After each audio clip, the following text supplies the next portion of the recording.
अस्सलाम वालेकुम नाज़रीन, मैं हूं आपका मेज़बान शाहिद मियां और आप देख रहे हैं लाइफस्टाइल शो विद शाहिद मियां। हमारा ये प्रोग्राम इस बात को समझने और याद दिलाने से मुतल्लक है कि हमारी सकाफ़त और हमारा लाइफस्टाइल क्या था और क्या है, हमारा विरसा क्या है और हमें किस तर्ज की ज़िंदगी को अपनाने की ज़रूरत है।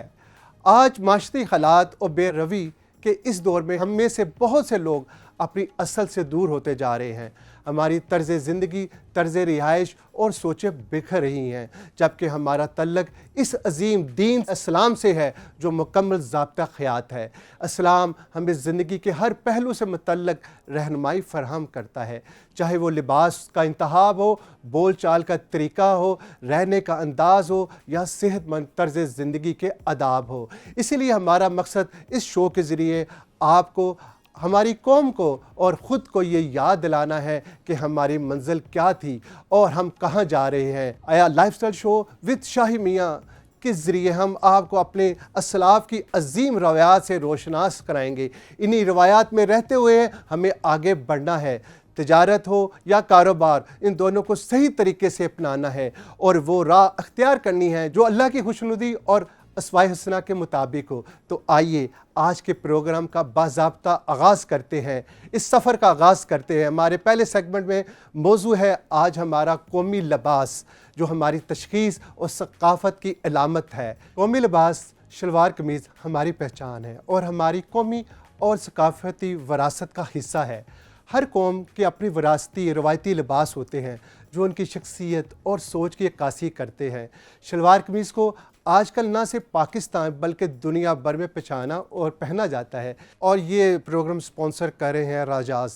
रजाज़ के बारे में मैं बताता चलूँ कि रजाज़ का पहनावा ना सिर्फ शान और शौकत की अलामत है बल्कि एक ऐसे शख्स के लिए है जो अपनी शख्सियत से दूसरों को मरगूब करता है।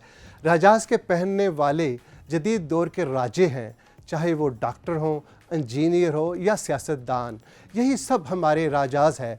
तारीख़ शलवार कमीज़ बर सग़ीर में सिकंदर आज़म की फ़ौजों के साथ आया और वक़्त के साथ यहाँ की सकाफ़त में ढल गया। फिर 1973 में ज़ुल्फ़िकार अली भुट्टो ने इस कौमी लिबास का इसको दर्जा दिया। एक ज़माने में PTV पर मुस्बत किरदारों को शलवार कमीज़ और मनफी किरदारों को मगरिब पहनावे में दिखाया जाता था। फिर कई सितारों ने, जिनमें तमाम शोबाए हाई ज़िंदगी में तल्लक रखने वाले लोग हैं, मसलन हमारे क्रिकेटर्स, सियासतदान, शोबिस इंडस्ट्री से वाबस्ता लोग, जिन्होंने शलवार कमीज़ को पूरी दुनिया में हमारी पहचान बनाया और आज ये हमारे कौमी लिबास के तौर पर पहचाना जाता है। ये ऐसा बेहतरीन और शानदार लिबास है जो हमारे मौसम और यहाँ की आबो हवा से भी मैच होता है। आज से हम इस सफ़र का आगाज़ कर रहे हैं लाइफस्टाइल शो विद शाहिद मियां, एक नई सोच, एक नए उमंग के साथ। और आज मेरी खुशकिस्मती कि आज मेरे इस जो गुलिस्तान में जो हमने एक फूलों का गुलदस्ता इकट्ठा किया आपके लिए, उसमें बहुत अजीम लोग मौजूद हैं। पाकिस्तान की जब हम ओवरसीज़ की बात करते हैं, ओवरसीज़ कम्युनिटी की, नो डाउट उनका हमारे लिए, पाकिस्तान के लोगों के लिए बहुत ज़्यादा कंट्रीब्यूट है, लेकिन जब उनको प्रमोट करने का मौका आता है तो शायद उस तरह से हम उनको आप लोगों के सामने ला नहीं सकते, उनकी आवाज़ को आप तक सुना नहीं सकते। लेकिन अलिफ टीवी का और लाइफस्टाइल शो विद शाहिद मियां का जो मेन फोकस भी है वो ओवरसीज़ पाकिस्तानी के ऊपर है। उनकी सक्सेस स्टोरीज़ को आप तक लेकर आना है, उनको दिखाना है कि उन्होंने अपने पाकिस्तान से दूर रहते हुए पाकिस्तान के लिए क्या किया और क्या कर रहे हैं। आज इसी सिलसिले में मेरे साथ जो मेहमान हैं वो किसी तारुफ के मुहताज नहीं है। अगर पाकिस्तान और कनाडा की बात करें तो एक ऐसा इंसान जो कराची से उठता है, कनाडा जाता है और फिर एक टाइम ऐसा आता है वो पाकिस्तान की पहचान बनता है, चाहे वो अपनी कम्युनिटी के हवाले से हो, चाहे वो चैरिटी के हवाले से हो। बहुत बड़े प्रोजेक्ट्स हैं उनके क्रेडिट्स के ऊपर। अगर मैं वो गिनवाना भी चाहूँ तो शायद मेरे पास वो वर्ड्स भी ना हो और शायद इस प्रोग्राम का टाइम कम पड़ जाए। इसलिए मैं बग़ैर टाइम ज़ाया किए हुए उनकी तरफ चलता हूँ, मैं उनका तारीफ़ कराता हूँ, फिर सारी चीज़ें उनके साथ डिस्कस करेंगे, क्योंकि वो ख़ुद भी एक बहुत ज़्यादा मीडिया में भी इन है, मीडिया पर्सनैलिटी भी है। मेरे साथ मौजूद है अवैस इकबाल साहब। अवैस इकबाल साहब, आपको खुश आमदीद। अस्सलाम वालेकुम जनाब, बहुत शुक्रिया शाहिद साहब, और आपको मुबारक हो इस नई जर्नी पे। अल्लाह ताला आपके लिए आसान फरमाए। जी, मेरे लिए भी एक ऑनर की बात है, ये जो सफ़र आज शुरू हो रहा है अवैस इकबाल साहब से शुरू हो रहा है। हमारे साथ दूसरे मेहमान हैं राना रऊफ़ साहब, किसी तारुफ का मुहताज नहीं। राना साहब भी वो शख्सियत है जो कि पाकिस्तानी कम्युनिटी के लिए उन्होंने बहुत कुछ किया है, बहुत कुछ कर रहे हैं, चाहे पाकिस्तान हो चाहे कनाडा हो। और ये एक ऐसे पाकिस्तानी कारोबारी है जो कि वहाँ भी काम कर रहे हैं, पाकिस्तान में भी काम कर रहे हैं, चाहे वो बिज़नेस हो, चाहे वो शोज़ हो, चाहे कोई कम्युनिटी की खिदमत हो। राना साहब को हमेशा बहुत आगे पाया है। राना साहब, welcome to my show. Thank you very much Shah साहब। सबसे पहले तो आपको बहुत बहुत मुबारक हो। आप एक नया ब्रांड लॉन्च किया अपने अल्फ टीवी पे, तो मुझे उम्मीद है कि फ्यूचर में ये दोनों का कॉम्बिनेशन बड़ा अच्छा शगुन साबित होगा इंशाल्लाह। राना साहब, आपकी दुआएं मेरे साथ पहले भी थी, अब भी है। आप दोस्तों की वजह से ये कहकशां और ये अलिफ टीवी का ये शो है। और नाजरीन, इसी तरह मेरे बाएं तरफ अब्दुल मनान, हमेशा की तरह मुस्कुराता चेहरा। अब्दुल मनान के बारे में थोड़ा सा मैं बताऊं कि मनान साहब किसी तारुफ के, यानी कि ये इनके लिए भी वर्ड्स थोड़े से कम पड़ जाएंगे मेरे पास। मनान साहब ने पाकिस्तान के लिए, चाहे वो मॉडलिंग हो, चाहे टीवीसी एड्स हो, चाहे वो शोज़ हो, बहुत सारा काम किया। इनके क्रेडिट्स में भी बहुत सारी चीज़ें हैं। अभी रिसेंटली पाकिस्तान के एक एक्स फॉर्मर प्राइम मिनिस्टर की लाइफ के ऊपर एक डॉक्यूमेंट्री मूवी बनी है जिसमें लीडिंग रोल जो है वो मनान का है। और मनान की यह खासियत है कि इनको हर तरह के रोल में वर्सटाइल पाया गया और ये बहुत अच्छा काम करते हैं। मनान, वेलकम टू माय शो। अस्सलाम वालेकुम। वालेकुम बहुत सलाम। शुक्रिया आपका, you invite me in your show. माशाल्लाह, मुबारक हो आपको बहुत बहुत। थैंक यू वेरी मच मनान। कैसा लग रहा है आपको? इट्स ब्लेस्ड मोमेंट्स, माशाल्लाह, good to see you. Thank you. महम की मैं बात करूं, महम खान भी एक प्रोफेशनल मॉडल है पाकिस्तान में। बहुत सारे फैशन शोज़ में, रैम वॉक्स में आपने इनको देखा होगा। और आज कौमी लिबास में आई है हमारे यहाँ, क्योंकि आज का जो हमारा सेगमेंट है, जैसे कि मैंने तारुफ में आपको बताया है कि कौमी लिबास, ये लिबास हमारा वो है जो हमारी शनाख्त था और है और रहेगा। यकीनन हम पाकिस्तानी हैं और हमें इस लिबास के ऊपर फ़ख्र है। और आज का मौजू भी यही है। हम जानने की कोशिश करेंगे अपने मेहमानों से कि कौमी लिबास की अहमियत क्यों थी, क्यों है, और ये इसकी इम्पोर्टेंस कहाँ तक है। क्या लिबास हमारी पहचान है अब भी, और हमें इसको आगे लेके चलना है, अपनी नस्लों को, आने वाली नस्लों को क्या दे के जाना है। तो आज शुरू करते इस सफ़र को, प्रोग्राम का आगाज़ करते हैं अवैस इकबाल साहब से। मुस्कुराता हुआ चेहरा, हमारे ओवरसीज़ पाकिस्तानी जो हमारे लिए फ़ख्र के बायस है।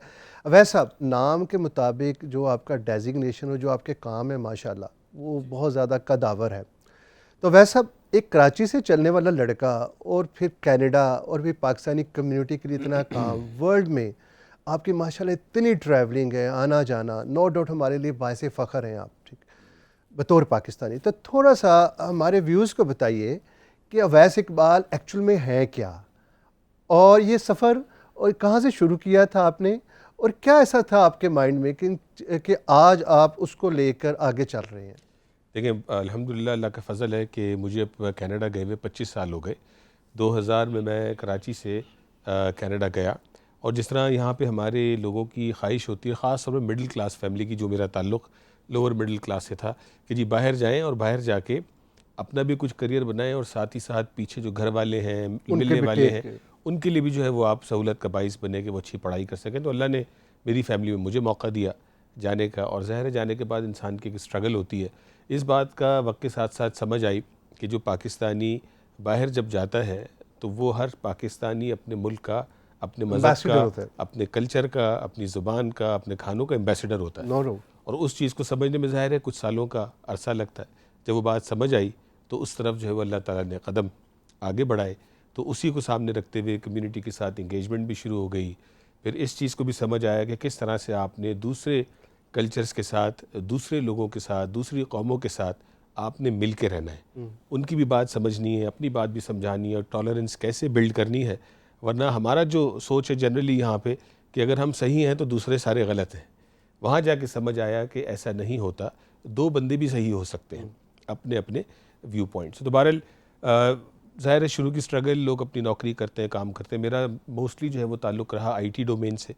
मेरी जो आखिरी जॉब थी वो सिस्को सिस्टम्स के साथ। I was leading sales engineering team in based out of Canada. वो अल्लाह ने मुझे बड़ा मौका दिया। Karachi, Lahore, Islamabad I use to teach very high and courses. वहाँ कनाडा में भी एक बड़े कॉलेज के अंदर कुछ कोर्सेज़ डिज़ाइन किए, टीच किया। तो अल्लाह ने बहुत मौका दिया वहाँ पे एकेडमिकली भी काम करने का, प्रोफेशनली भी काम करने का।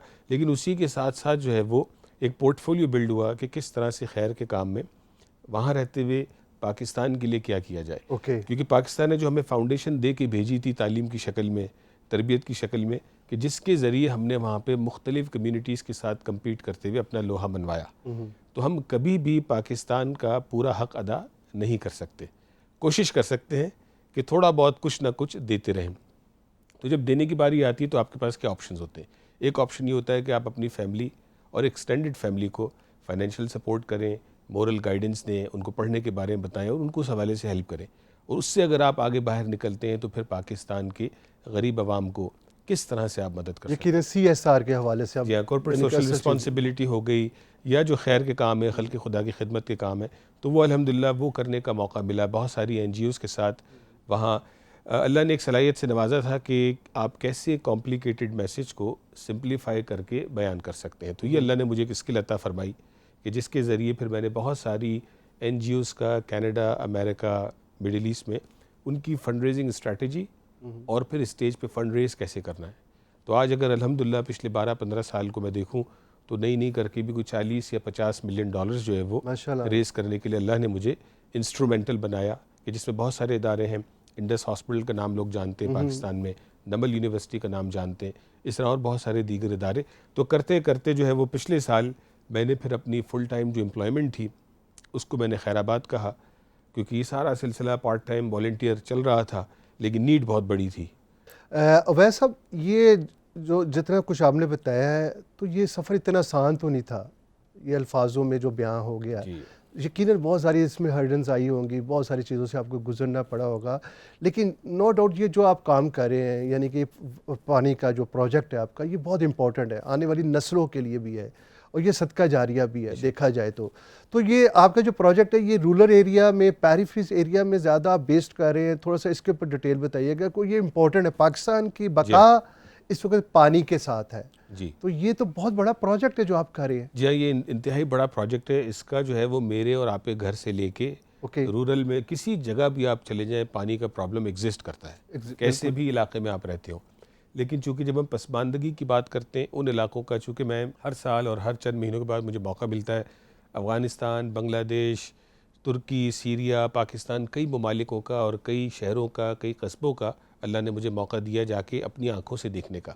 तो जब आप अपनी आँखों से देखते हैं तो आप हैरान रह जाते हैं कि किस तरह लोग ज़िंदगी गुजार रहे हैं। अब अगर पाकिस्तान के पसमानदा इलाकों की बात की जाए, आप सोचें एक तालाब का खड़ा पानी है, उसी पानी के अंदर मच्छर भी हैं, उसी पानी में गंदगी भी है, वहाँ से लोग भी पी रहे हैं, उनके जानवर भी पी रहे हैं, उसी पानी से आटा भी गूंदा जा रहा है, उसी पानी से ज़िंदगी का निज़ाम चल रहा है।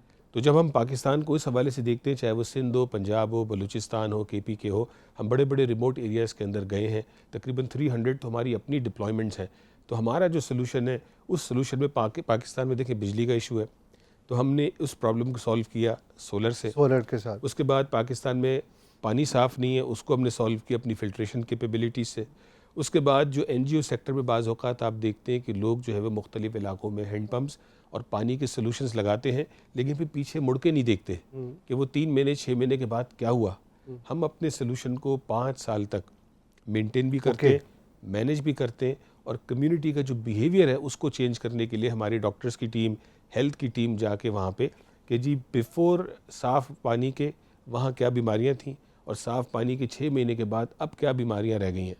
उस हवाले से जो हमारा गोल सिर्फ सिस्टम को किसी को बेच के चले जाना नहीं, हमारा गोल है पाकिस्तान के फ्यूचर को once and for all change करना। हम चाहते हैं कि ज़मीन से पानी निकाल के दें, लेकिन साथ में दूसरी प्रॉब्लम क्रिएट ना करें कि पानी गंदा पिलाएं। हम कहते हैं पानी भी निकाल के देंगे और साफ़ भी करके देंगे, ताकि जब वो पानी आप पिएँ तो उससे आपके घर में बीमारियाँ ख़त्म हो। तो जो आपका सवाल था, तो उसमें हमारा जो सलूशन है या कोई भी पानी का सलूशन है वो इस वक्त पूरे पाकिस्तान में एवरीवेयर एप्लीकेबल है। बिल्कुल। अच्छा वैसा इसी में एक क्वेश्चन और है मेरा कि किसी प्रोजेक्ट को लेकर आना एक मुश्किल तरीन काम है। अच्छा उसको फिर इम्प्लीमेंट करना उससे मुश्किल है, लेकिन उसके बाद उसको मेंटेन करना जी, ये सबसे ज़्यादा इम्पॉर्टेंट है। तो क्या आप इसमें पब्लिक और प्राइवेट पार्टनरशिप के साथ ये कर रहे हैं प्रोजेक्ट, क्योंकि ये इम्पॉर्टेंट है? क्योंकि मैं समझता हूँ कि पाकिस्तान, वो ये बात पाकिस्तान के लिए पानी की एक बूंद आने वाले वक्त में ये पूरे यानी कि जो खिता है उसके लिए बड़ी इम्पॉर्टेंट है। तो आप इसके ऊपर क्या आपकी स्ट्रेटजी क्या है? क्योंकि ये मेरे ओवरसीज़ पाकिस्तानियों के लिए जानना बहुत ज़रूरी है, क्योंकि जब अल्लाह पाक ने आपको बहुत कुछ नवाजा होता है और उसके बाद एक टाइम ऐसा आता है कि आपने CSR के हवाले से अपने मुल्क को कुछ लुटाना होता है। वह सब थोड़ा सा ये बताइएगा। देखिए, हम ओवरसीज़ पाकिस्तानियों को वहाँ बाहर रह के भी ये बात बोलते हैं और आज आपके शो की तवज्जुह से भी ये बात कहूँगा कि पाकिस्तान को टीवी चैनल्स की स्क्रीन के बाहर भी रह के देखें कि पाकिस्तान में जहाँ हम एक्चुअल में क्या है? इतने हम पाकिस्तान के हवाले से बात करते हैं, किसी दावत में आप चले जाएं 2 मिनट के अंदर कॉन्वर्सेशन जो है वो सियासत पे चली जाती है, मुल्क के हालात पे चली जाती है। वही हम लोगों को कहते हैं कि पाकिस्तान में जो अपॉर्चुनिटीज़ हैं और जो अच्छाई का काम हो रहा है उसको भी हाईलाइट करें। हाईलाइट। तो उस चीज़ को अगर सामने रखा जाए तो जो आपने कहा प्राइवेट पब्लिक पार्टनरशिप, देखें पैसा गवर्नमेंट के पास होता है, पावर और विल गवर्नमेंट के पास होती है, लेकिन जब आपको ये नज़र आता है कि उस दरवाजे तक पहुंचने में आपको लगेगा वक्त, तो आप अपनी मदद आप जो कर सकते हैं वहाँ से काम शुरू करते हैं, ना कि आप इंतज़ार करें कि हुकूमत आपके पास है या आपको वो रास्ते बने तो आप चलें। तो हमने अपनी मदद आप जो है वो ये काम पहले तो प्राइवेट सेक्टर में NGO के साथ हमने ये काम को शुरू किया। आज अल्लाह के फजल से 300 लोकेशंस हैं जहाँ पे हम साफ़ पानी फराहम कर रहे हैं। ना सिर्फ पानी फराहम कर रहे हैं, चूँकि टेक्नोलॉजी ओरिएंटेड सोल्यूशन है, मेरा भी टेक्निकल बैकग्राउंड है, हमारी टीम का, फाउंडर का और लोगों का भी, ये सारे डब्बे जो बॉक्सेस हैं वाटर के, ये सेंट्रली हमसे कम्युनिकेट करते हैं। ओके। तो मैं आपको at any given point in time बता सकता हूँ कि वो जो यूनिट है जिसका नंबर 200 है वो किस इलाके में कब डिप्लॉय हुआ और कल उसने कितना लीटर पानी डिलीवर किया। तो प्रोएक्टिवली हम उसको मैनेज करते हैं। तो जो पब्लिक डोमेन है, slowly once government will see it कि किस तरह से ये product made in Pakistan for Pakistan, Pakistan का फ्यूचर चेंज कर रही है, तो नेचुरली हमारी पब्लिक प्राइवेट पार्टनरशिप भी डेवलप हो जाएगी। और यही है हमारा पाकिस्तान। जी राना रऊफ साहब, सर कैसे हैं आप? ठीक है, ठीक ठाक। आप कैसे हैं? हमेशा की तरह मुस्कुराते हुए। राना साहब, आप भी हमारे लिए एग्जाम्पल है ओवरसीज़ पाकिस्तानियों के लिए। आपने यकीनन दियारे गैर में जाके भी वो नाम और मुकाम पैदा किया जो शायद बहुत सारे लोगों की ख्वाहिश होगी, बहुत सारे लोग कर भी नहीं पा रहे होंगे। तो आज आप भी बताइएगा कि थोड़ा सा कैसा आपने पाया, यानी कि ओवरसीज़ पाकिस्तान के जो इश्यूज़ हैं उसको लेकर, और थोड़ा सा डिफ़ाइन कीजिएगा प्लीज़ इस चीज़ को। अल्हम्दुलिल्लाह शाद भाई, ओवरसीज़ के कोई प्रॉब्लम नहीं है। ओके, पहली बात तो ये क्लियर हो गई है। हाँ जी, बल्कि हम कोशिश करते हैं कि अपने पाकिस्तान भाइयों की प्रॉब्लम हम हल करें, और इसलिए वैसा भी इस टाइम इधर हैं, प्रॉब्लम्स हल करने के लिए कंट्री टू कंट्री जाते हैं। और मैं भी इसी तरह आता हूँ कि अपने बहन भाइयों के दोस्तों के काम आऊँ। और ओवरसीज़ के अल्हम्दुलिल्लाह कोई प्रॉब्लम नहीं है। कोई प्रॉब्लम नहीं है। तो आपने कम्युनिटी के लिए बहुत ज़्यादा काम कर रहे हैं, पाकिस्तान को और कनाडा के लिए, यानी कि आपका उधर भी बिज़नेस है, इधर भी बिज़नेस है। तो बिज़नेस के अलावा जी मैं जो मोस्ट इम्पॉर्टेंट चीज़ है वो कल्चर है, एक्सचेंज ऑफ कल्चर जो है। तो आपने अवैस भाई मेरे साथ मेरे प्राउड बैठे हुए हैं, इन्होंने बहुत ज़्यादा काम किया हुआ है पाकिस्तान की पहचान में। जो कल्चर हमने वहाँ इंट्रोड्यूस किया, वो हमारे जब बच्चे वहाँ जाते हैं तो वो भूल जाते हैं कि हम किस रिलीजन से हैं, किस तहजीब से हैं, किस हमारी पहचान क्या है। तो अल्हम्दुलिल्लाह हमने उसमें थोड़ा सा कंट्रीब्यूशन किया है कि हम अपने बच्चों को उस चीज़ से आशनास करवाएं। पहले ईद जब 25 साल वैसे भाई हम पहले थे, तो हम कहाँ जाते थे नमाज़ पढ़ने के लिए, तारक भाई के पीछे, और गिरजा घर पता नहीं वो रेंट पे ली जाती थी। अब अल्हम्दुलिल्लाह इतनी मसाजिद है वहाँ कि हमारी इतनी कम्युनिटी है कि मस्जिदी वो जो है संदेश साहब आए हैं मस्जिद अपना नमाज ईद के लिए। तो एक तो मज़हब से अटैच करने के लिए कम्युनिटी में बहुत काम हुआ, उसमें हमने अल्हम्दुलिल्लाह अपना कंट्रीब्यूशन किया। हमने एक बल्कि मस्जिद अल्लाह मुझे मौका दिया जॉर्ज टाउन में कि वहाँ सब गोरे थे, एक चर्च ख़रीदा हमने और उसमें हमने मस्जिद में कन्वर्ट किया। तो ये वाली जो कंट्रीब्यूशन है ये अल्हम्दुलिल्लाह हमारे लिए बहुत काबिल फ़ख्र होती है। प्लस एक आपके ड्रेसेस हैं, तो हमारे बच्चे वहाँ समझते हैं कि हम शायद गोरों का लिबास पहनेंगे तो वो हमारी पहचान बनेगी। तो हमने शलवार कमीज़, मुझे याद है कि अवैस भाई भी शलवार कमीज़ के साथ वहाँ नज़र आते हैं, सकाफ़ती हो या गैर सकाफ़ती हो या समाजी हो, हम कोशिश करते हैं कि हम पाकिस्तान की पहचान शलवार कमीज़ की शक्ल में करें।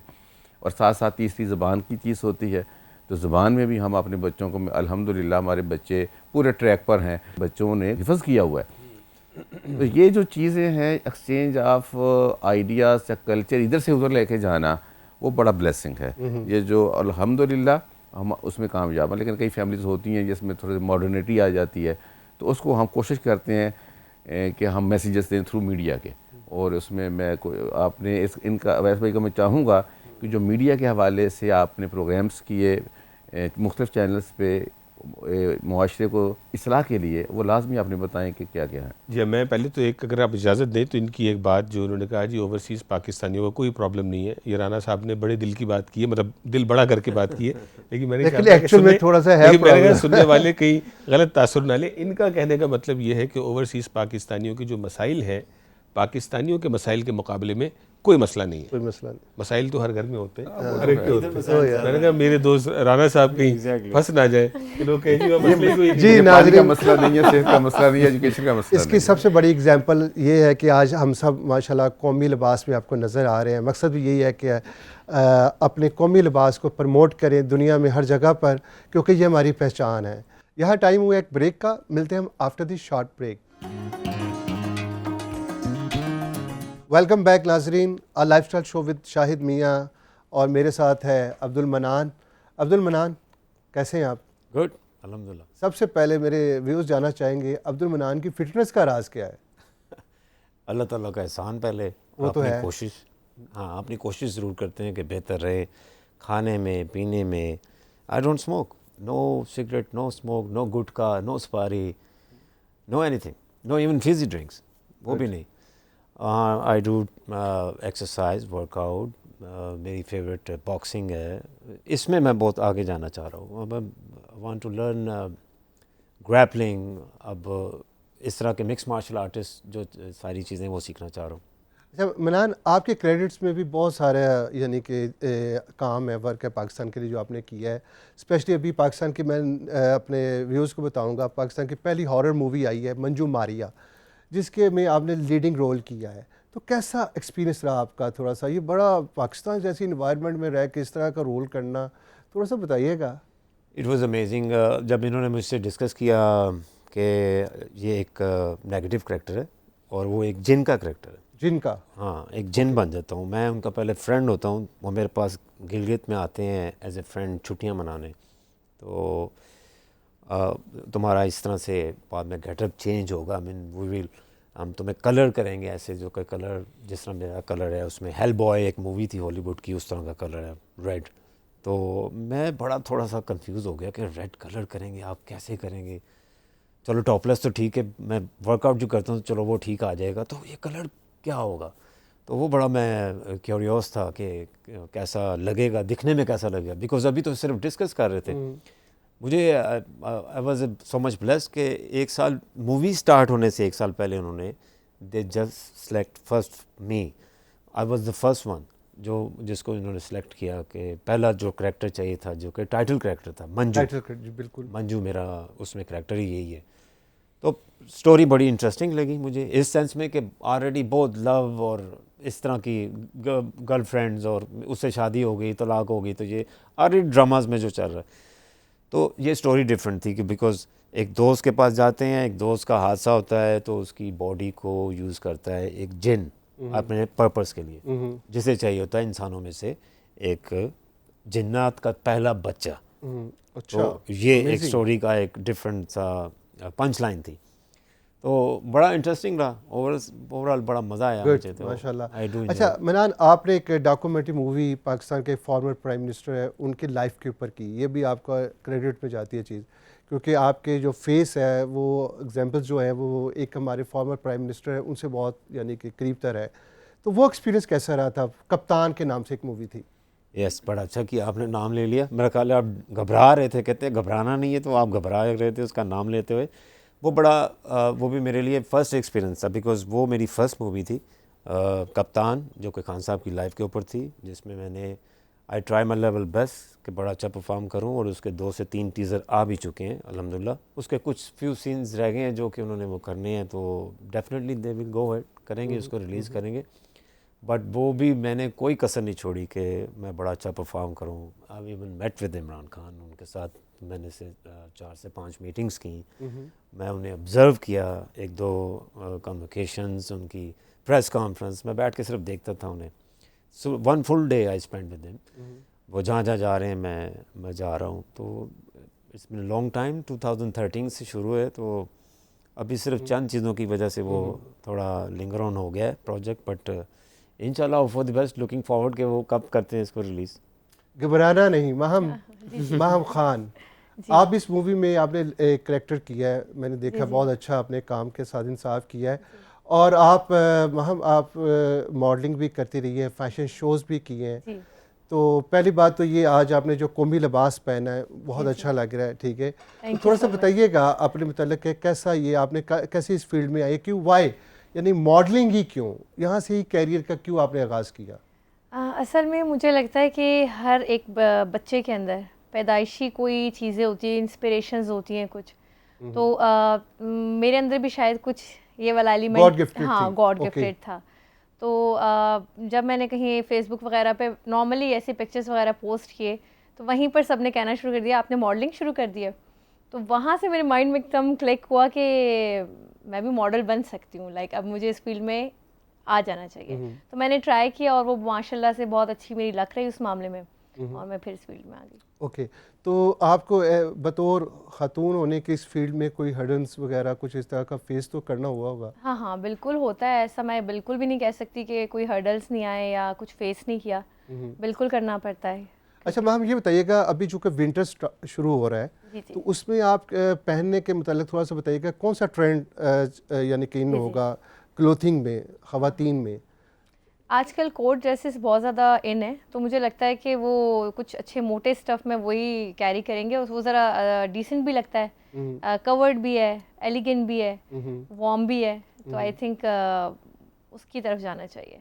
तो अभी नॉर्मली तो लोग वो ज़्यादातर पहले हमारी जो यूथ है वो आजकल फ़ैशन को ज़्यादा और न्यूडिटी को ज़्यादा प्रमोट कर रही है। लाइक उनको लगता है कि सोशल मीडिया को देख देख के शायद व्यूज़ और फॉलोअर्स के चक्कर में वो इन चीज़ों को ज़्यादा फॉलो अप दे रहे हैं। लेकिन मेरा ख्याल है कि हमें अपने पाकिस्तानी कल्चर को जो हमारी बुनियाद है बेसिकली, हमें उसी को लेके चलना चाहिए, उसको ज़्यादा प्रमोट करना चाहिए, क्योंकि यही पाकिस्तान का सॉफ्ट इमेज है नाज़रीन जो हमें दुनिया को दिखाना है। अवैस इकबाल साहब, मैं दोबारा सर आपकी तरफ आता हूँ। बहुत सारे लोग जानते भी हैं, मैं बताना भी चाहूँगा कि आपका मीडिया से भी बहुत गहरा तल्लक है कनाडा में, चाहे वो कोई चैनल भी हो और यहाँ से और चैरिटी के हवाले से भी आपने बहुत काम किया है। तो थोड़ा सा आप प्लीज़ बताइएगा मज़ीद हमारे व्यूअर्स को। बिल्कुल, देखिए मुझे जो है वो पब्लिक डोमेन में हमेशा से रहा, चूँकि 25 साल कनाडा मैंने आपको बताया, उससे पहले पाकिस्तान में भी। तो माइक, स्टेज, ये वो चीज़ें, माइक अगर आप मेरे सामने रख दें तो वो जो आप शो शुरू होने से पहले हम बात कर रहे थे कि वो एक आमद सी शुरू हो जाती है कि लफ्ज़ जो है वो अल्फाज आपको मिलने शुरू हो जाते हैं और आप गुफ्तगू करना शुरू कर देते हैं। तो उस सिलसिले में एक्चुअली इसका भी ताल्लुक़ जो है वो खैर के काम से। मैं 2017 में एक ऑर्गेनाइजेशन के लिए फ़ंड रेजिंग स्ट्रैटेजी बना के स्टेज कंडक्ट कर रहा था, होस्ट भी किया इवेंट। तो वहाँ पे हमारे दोस्त बैठे थे, जनाब अरशद भट्टी साहब, राना साहब के भी कॉमन फ्रेंड हैं। तो उस ज़माने में वहाँ पे IPTV का आगाज़ हो रहा था। तो उन्होंने मुझे कहा कि यार ये टीम UK से आई हुई है, इस ऑर्गेनाइजेशन की, आप इसको जानते भी हैं, आपने किया भी है, तो कल इनका इंटरव्यू आप कर लें। ओके, मैंने चलिए ठीक है, मैं कर देता हूँ आपको। तो मैंने उनका एक इंटरव्यू कर दिया एक्सीडेंटली तौर पर। तो उन्होंने, चूँकि माइक और कैमरा तो चल ही रहा था ज़िंदगी में, तो उन्होंने कहा कि यार आप क्यों नहीं जो है ना कोई वीकली शो शुरू करें। तो मैंने कहा ठीक है, इस पर सोचते हैं। तो वीकली शो शुरू किया। तो वो टोरंटो 360 TV पे मैंने 4 साल, फिर वहाँ पे हमने अल्लाह के फजल से एक नई डायमेंशन क्रिएट की कि किस तरह से आप जो है वो लोगों तक मौसर अंदाज में अच्छे कंटेंट के ज़रिए, अच्छी गुफ्तगू के ज़रिए आप कैसे जो है वो उनकी आँखों, उनके कानों के ज़रिए आप उनके दिलों में उतर जाएं कि आप एक नैरेटिव बिल्ड कर सकें। वैसे भी कितनी एपिसोड थी उसकी? मेरा ख्याल है कोई 300 से ज़ायद वहाँ पर थी। उसके बाद जो है वो 300 तो वो जो रूटीन का है, उसके बाद फिर आपके रमज़ान के शोज़ आ रहे हैं, फिर इसके अलावा स्पेशल शोज़ आ रहे हैं। तो वो सारा जो है वो आउट ऑफ पैशन, वो पैशन जो कैमरे का और लोगों के साथ कम्युनिकेट करने का जो पैशन था, उस पैशन के तहत जो है वो एक मीडिया पोर्टफोलियो बनना शुरू हो गया। फिर उसके बाद जो है वो एक और डायमेंशन जो पाकिस्तान के मेन स्ट्रीम TV चैनल्स हैं, किस तरह से उनके जो है वो मेन स्ट्रीम के शोज़ वहाँ से किए जाएँ। तो फिर मुझे अल्लाह ने मौका दिया कि मैं फिर Jio TV का US कनाडा पे वीकली शो करता हूँ, पर्सपेक्टिव विद अवैस इकबाल के नाम से। तो उसका भी पर्पज़ ये था कि अभी भी हमारी आवाम, गो कि हमें सालों हो गए कनाडा अमेरिका रहते हुए, देखते पाकिस्तानी चैनल्स ही हैं, लोकल चैनल्स पे नहीं जा रहे। वहाँ का एक ट्रेंड भी है ऐसा। यस, तो हमारी कोशिश और मेरी भी थी कि let's meet the customers where they are. अगर पाकिस्तानी आज भी पाकिस्तानी चैनल्स के ज़रिए मालूमात लेना चाहता है तो उनसे वहीं मुलाकात की जाए। तो उसी चीज़ को सामने रखते हुए उस मेन स्ट्रीम TV के ऊपर, तो उसका पर्पज़ यही था कि अपने शौक़ को, पैशन को भी फर्दर जो है वो स्ट्रेंथन किया जाए, but at the same time लोगों की आवाज़ बना जाए बोथ वेज़, कि वहाँ पे सियासी, समाजी, मजहबी हर एतबार से लोगों तक भी मालूमात पहुँचाई जाए और उनकी बात को भी दूसरे ऐवानों तक लोगों तक पहुँचाया जाए। तो मुझे अल्हम्दुलिल्लाह उसका बड़ा अच्छा मौका राना साहब अपने कल्चर को प्रमोट करने के लिए हमें मज़ीद क्या करना चाहिए? सबसे अच्छा काम जो आप कर रहे हैं कि आज देखें ड्रेस कोड सबका शलवार कमीज़ है। हाँ, ये बड़ा ये मैसेज आना चाहिए सबको कि हर कोई अपने बच्चों को या अपने दोस्तों को कोशिश करें कि अपनी कल्चर का पहला रिप्रेजेंटेशन जो है वो शलवार कमीज़, उसको कहेंगे जी पहन कर आए आप। तो बड़े ग्रेसफुल लगने, देखें वेस्ट कोट पहनी हुई है और आप बड़ी स्मार्ट लुक है, पूरी दुनिया में हमारी पहचान है। आपको याद होगा कि मैंने अपनी इंट्रो में भी नाज़रीन बताया कि एक हमारे फॉर्मर प्राइम मिनिस्टर थे जुल्फ़िकार अली भुट्टो साहब, उन्होंने जब उनकी गवर्नमेंट आई तो उन्होंने ये बाकायदा तौर पे इसको कौमी लिबास के तौर के ऊपर प्रमोट भी किया था, लेकिन चूंकि हमारे पर मगरिब का थोड़ा सा असर ज़्यादा है, हम उस पर बह जाते हैं उस दौर में। हमारी पहचान इतनी मजबूत है कि हम पता नहीं ऑन नहीं करते, हम इंग्लिश बोलना शुरू कर देते हैं। आपको याद है कि बल्कि आप तो गवाह हैं कि कनाडा में पंजाबी लैंग्वेज जो है वो कितनी उसको प्रोटेक्ट किया जाता है, और स्कूलों में सिखों ने, हमारे सरदार भाई भी हमारे दोस्त हैं, तो उन्होंने कंपलसरी किया हुआ है कि जो पंजाबी नहीं होगा वो हम में से नहीं होगा, और हम इधर उर्दू जो है वो अवॉइड करते हैं, जो हमारी कौमी ज़ुबान है। कौमी ज़बान है। और तीसरा, हम रिलीजन को डिस्कस नहीं करते। हर मसले का हल आपके रिलीजन में है, वो बेशक मुआशी है, कोई भी है, अपनी फैमिली का कोई प्रॉब्लम है, जो भी है, आप अपने मसले का हल कुरान के साथ जुड़ें और उसमें से तलाश करें और आपको मिल जाएगा। तो मेरे ख्याल में कि इस थीम के साथ ज़िंदगी गुजारी जाए तो बड़ी आसान हो जाएगी। बिल्कुल जी। नाज़रीन, अलिफ टीवी का मकसद भी यही है, हमारे प्रोग्राम का भी मकसद यही है कि हम सॉफ्ट इमेज के लिए पाकिस्तान के सॉफ्ट इमेज को प्रमोट करें। और इस वक्त दोबारा से टाइम हुआ ब्रेक का, मिलते हैं आफ्टर दिस शॉर्ट ब्रेक।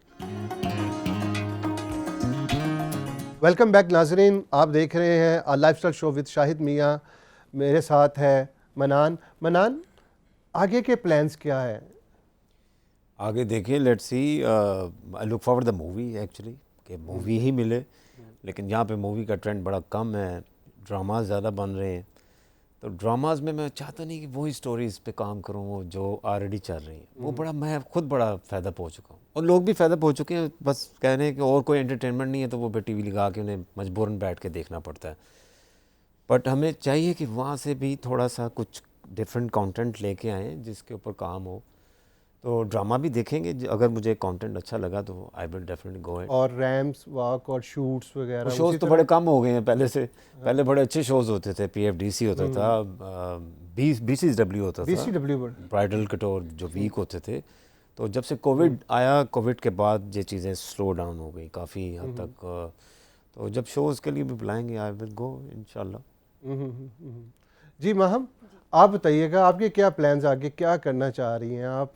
कि भी इसी तरह सिर्फ रैम वॉक ही करनी है? नहीं, मुझे भी बस यही कि जो अच्छा प्रोजेक्ट मिलेगा, चाहे फैशन शोज़ हों या ड्रामाज हों या मूवीज़ हों अच्छी, टॉपिक अच्छा हो और करेक्टर अच्छा हो, then definitely I will do it. यकीनन आप इस सकाफत को प्रमोट करेंगे? बिल्कुल बिल्कुल बिल्कुल, 100% प्रॉमिस। बिल्कुल जी। वैसा मैं आप पर दोबारा आता हूँ क्योंकि आप हमारे मेहमान भी हैं, ठीक है, और नो डाउट अपने ओवरसीज़ पाकिस्तानियों के लिए बहुत ज़्यादा खिदमात है आपकी। अच्छा, यहाँ से जो लोग जाते हैं आपके पास आते हैं, हमारे जो स्टार्स हैं, सेलिब्रिटीज़ हैं हमारी, तो आप फिर उनका लोगों के साथ नेटवर्किंग कराते हैं, किस तरह से, थोड़ा सा मज़ीद बताइएगा। जी हाँ, बिल्कुल। देखिए, ये बड़ा एक अच्छा रहता है कि जो बाहर पाकिस्तानी रहते हैं उनसे मिलने के लिए जब यहाँ से सेलिब्रिटीज़ आते हैं या हमारी वो नुमाया शख्सियात आती हैं, तो चूँकि वहाँ पे कम्युनिटी छोटी है तो बआसानी जो है वो इवेंट्स भी ऑर्गेनाइज़ होते हैं, 400-500-700 लोग होते हैं, तो उनको सुनना, उनसे मिलना, उनसे तस्वीरें खिंचवाना बड़ा आसान होता है निस्बतन पाकिस्तान में किसी सेलिब्रिटी के करीब होना। तो उस हवाले से माशाल्लाह जो है वो ड्रामा आर्टिस्ट भी वहाँ पे आते हैं, फ़िल्म के सितारे भी आते हैं और दीगर जो है वो अहम शख्सियात भी आती हैं। तो मुझे अल्लाह का फ़ज़ल है, काफ़ी मौका मिला इन लोगों को स्टेज पे होस्ट भी करने का, इनके साथ प्राइवेटली मिलने का भी। इनमें से अक्सर ज़ाहिर है आपको मिल के भी खुशी होती है कि वो एज ए ह्यूमन भी जो है वो किसी अच्छे काम का दर्द भी रखते हैं या बात करने की सलाहियत भी रखते हैं। लेकिन बाज़ औक़ात ऐसा भी होता है कि आपको ऐसे आर्टिस्ट मिलते हैं कि वो शायद स्क्रिप्ट पे तो ड्रामा अच्छा कर सकते हैं, लेकिन जब आप उनको 4 लोगों के दरमियान बिठाएं तो वो उनसे कॉन्वर्सेशन नहीं होती। कैरी नहीं होती, क्योंकि वो इतना स्क्रिप्ट बेस्ड ज़िंदगी पे आ चुके होते हैं। लेकिन बहरहाल एक नाम बना चुके होते हैं, अपने काम से अपनी पहचान बना चुके होते हैं, तो ओवरसीज़ पाकिस्तानी उनको मिलना चाहते हैं, उनकी ज़बान से प्यार करते हैं, प्यार लोग करते प्यार हैं करते हैं अपने स्टार्स के साथ। जी हाँ, और हमारी कोशिश होती है साइड हाँ, आजकल जो है वो हानिया आमिर आई हुई, इस तरह दीगर लोग आते हैं तो सर अर्तुगरुल को भी आपने यानी कि बहुत प्रमोट किया था वहाँ जी। पर, जी, तो वो मैं- कैसे एक्सपीरियंस रहा? हाँ, वो मैं समझता हूँ कि मेरे अपने जो स्टेज और टीवी और कैमरा जो करियर था उसकी मैं उसको पीक समझता हूँ। अल्लाह के फजल से मुझे मौका मिला, हमने एंगन एल्टन को ह्यूमन कंसर्न इंटरनेशनल के प्लेटफॉर्म पे कनाडा अमेरिका उनको बुलाया।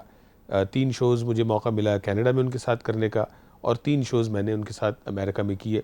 तो उनको स्टेज पे होस्ट करना, उनसे सवालात पूछना, लोगों के साथ इंटरेक्शन करवाना या मीडिया ब्रीफिंग करना, तो मुझे इतने करीब से एक ऐसे आर्टिस्ट को कि जो शायद मिलियंस ऑफ लोगों के दिलों में राज करता है, तो वो मुझे मौका मिला। और 2 लोगों के लिए मुझे लोगों ने कहा कि यार वो आप उनके साथ हैं तो मेरे लिए एक पैगाम भिजवा दें, एक वीडियो बना के भिजवा दें।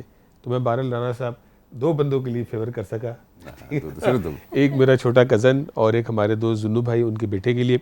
उसने उस ड्रामे को देख देख के टर्किश ज़बान सीख ली।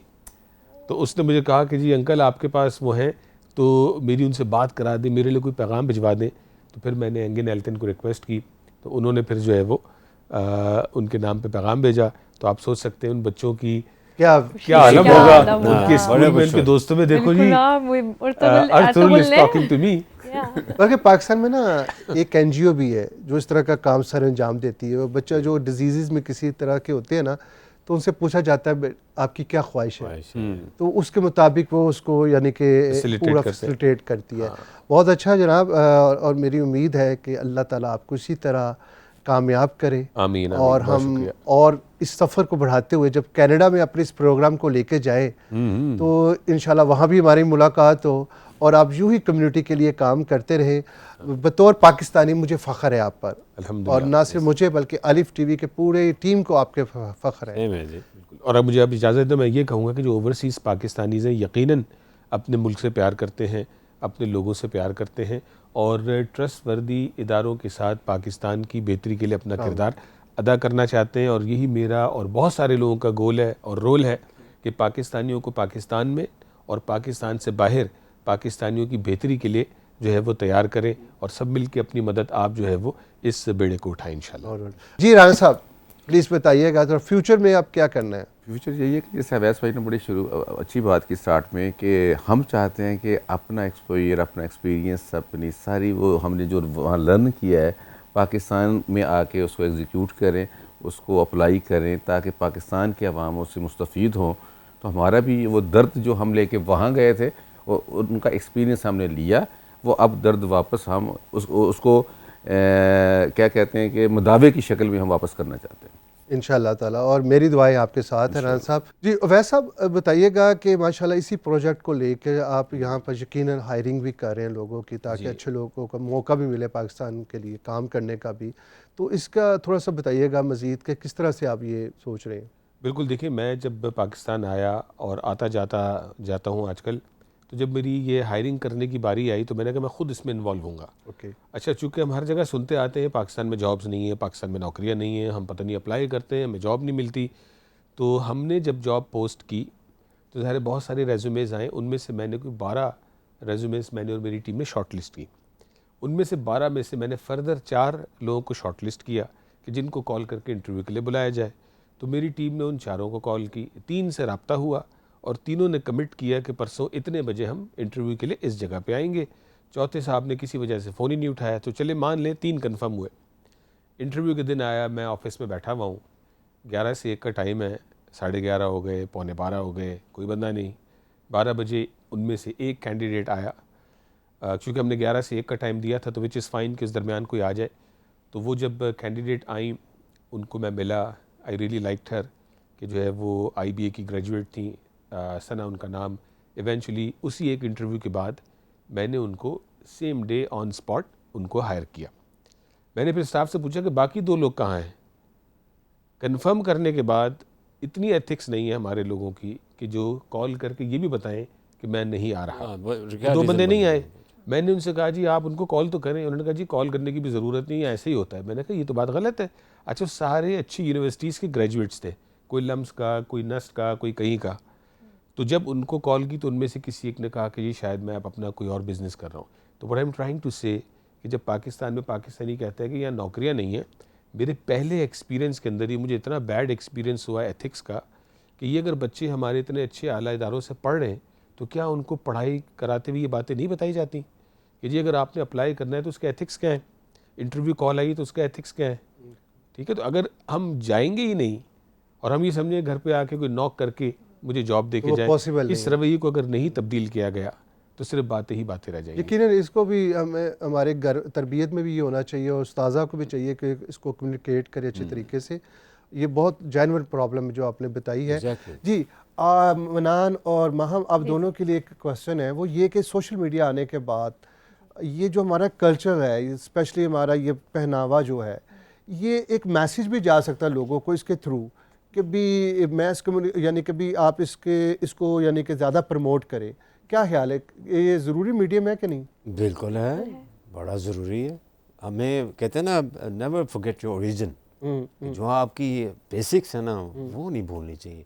बल्कि स्पेशली जो लोग बाहर जाते हैं, अपना पाकिस्तान का जो इमेज है, अब इनकी बात एक और बड़ी इम्पोर्टेंस रखती है कि इसी वजह से देखिए वो उन्होंने रिलेट कर दिया कि ओवरऑल जब ये बाहर जाएंगे तो ये उनके लिए हर्ट तो हुआ है ओवरऑल। बिल्कुल। हमें सुन के बड़ा हर्ट हुआ है कि ऐसा वाकई होता है। हम टाइम पे अपनी शादियाँ नहीं करते, हम शादी को अरेंज करें कभी भी टाइम पे नहीं होता, पहुँचे होंगे। पॉसिबल नहीं है। तो आपने देखा होगा, मुझे आपने 3 बजे का बोला, अब से मैंने अपना असूल बना लिया है कि टाइम पे चाहे आगे कुछ भी हो जाए, खुद टाइम पे पहुंचना है। ये बहुत बड़ी बात है जो कि बतौर वो हमारी कौम में ऐसा नहीं हाँ है। जी, वो एक असूल है, एक रूल बना लिया है कि अपना काम करना है तो टाइम पे पहुंच जाओ, आगे कुछ भी होता है कुछ भी हो। अज्यूम करके घर में मत बैठ जाओ कि आगे पता नहीं आते कि नहीं आते। अच्छा, ऐसा हुआ कि मैं एक दफ़ा टाइम पे पहुंच गया तो आगे उससे 1 घंटे बाद जाके कहीं बाकी सब सेट लग रहा है और वो सारी चीज़ें, अभी लाइट वाला आया, फिर सारी चीज़ें इकट्ठी की उन्होंने, तो कैमरा रोल हुआ, रोल होते होते 2 घंटे और लग गए।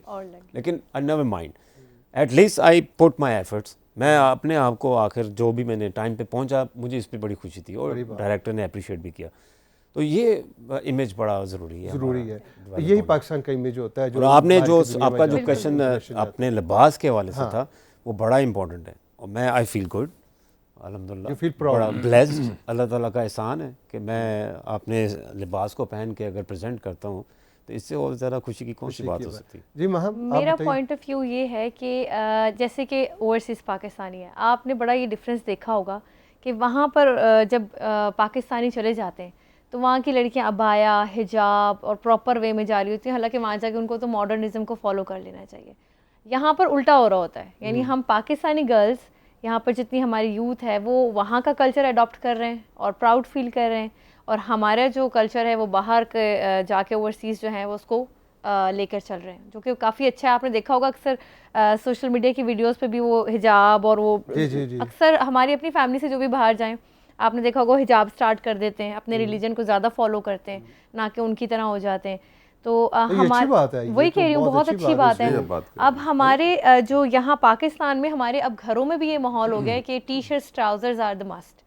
मतलब बच्चियाँ बड़ी हैं, घर में बाप भाई भी हैं, और वो टी शर्ट ट्राउज़र एक ट्रेंड बन गया है। मॉर्निंग वो नाइट सूट में घूमना, बाहर मार्केट्स में जाना, तो ऐसे लगता है कभी कभी कि ये पाकिस्तान नहीं, हम ओवरसीज में बैठे हैं और वो पाकिस्तान में बैठे हैं। हाँ, ये कुछ ऐसा है। लेकिन ये होना चाहिए, हाँ, तो ये हम चाहते हैं कि जो हमारा कल्चर है ना, बेसिकली जो ये कि बुनियाद इंसान को नहीं भूलनी चाहिए। तो हम तो मीडिया इंडस्ट्री से हैं और हमें कैरेक्टर्स और हमें चीज़ें और हमें अपने काम के हिसाब से काम करना पड़ जाता है, वो हमारा एक काम है। लेकिन जो बेसिकली हम है वो ये हम यही हैं और हमने इसी को लेके चलना है। आपकी इसी बात से प्रोग्राम का इख्तिताम करते हैं और आप लोगों के लिए स्पेशल गिफ्ट्स हैं जो कि हमारे स्पॉन्सर कंपनी की तरफ से है, जो आपको हमेशा याद दिलाएंगे कि आप लाइफस्टाइल शो विद शाहिद मियां में आए थे और ये सफ़र जारी रहेगा। आपके लिए स्पेशली मनान साहब, हमारे स्पॉन्सर राजा बाय तारा की तरफ से स्पेशल गिफ्ट हैम्पर है जो आपको हमेशा याद दिलाएगा। Thank you sir. अवैस साहब, आपके लिए भी same sir. Thank you. Raja Pakistan की पहचान हमेशा आपको याद दिलाएगी कि आप पाकिस्तानी पहनावा पहनेंगे तो यही पाकिस्तान का सॉफ्ट इमेज है। बहुत शुक्रिया। जी महम, आपके लिए स्पेशली सितारा स्टूडियो की तरफ से स्पेशल गिफ्ट हैम्पर है जो आपको याद दिलाएगा हमारी सफ़र का, ठीक है। और राना साहब, आपके लिए भी स्पेशली गिफ्ट है राजा की तरफ से जो आपको हमेशा याद दिलाएगा कि आप इस सफ़र में हमारे मेहमान थे। Thank you very much, thank you. तो ये नाजरीन, आपको उम्मीद है कि ये शो पसंद आया होगा, lifestyle show with Shahid Miyan, और ये सफ़र जारी रहेगा। अगले सफ़र में अगले गेस्ट के साथ हम आपकी खिदमत में हाजिर होंगे और हम आपकी मुस्बत फीडबैक का मुंतज़र रहेंगे। और ये शो पाकिस्तान में अलिफ टीवी पर और कनाडा में टोरंटो 360 टीवी पर आपको देखने को मिलेगा। और क्योंकि ये पाकिस्तान अलिफ टीवी और टोरंटो 360 टीवी का जॉइंट वेंचर है, इसलिए ये पाकिस्तान के अलावा भी आपको देखने को मिलेगा। इंशाल्लाह दुआ गो रहूँगा इस उम्मीद के साथ कि पाकिस्तान यूँ ही हंसता रहे, मुस्कुराता रहे, और ये पाकिस्तान के ये कल्चर पाकिस्तान का हम पूरी दुनिया में यूँ ही लेके जाते रहे। इसके साथ शाहिद मियाँ को इजाज़त दीजिए। पाकिस्तान जिंदाबाद।